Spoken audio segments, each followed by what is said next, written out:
சோம்பேறியாயிராதே. நீதிமொழிகள் 6ஆம் அதிகாரம் இறைத்திரு வார்த்தைகள் 6 முதல் 11 முடிய.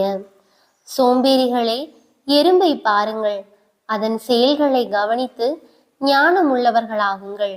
அதற்கு தலைவனும் இல்லை, கண்காணியும் இல்லை, அதிகாரியும் இல்லை.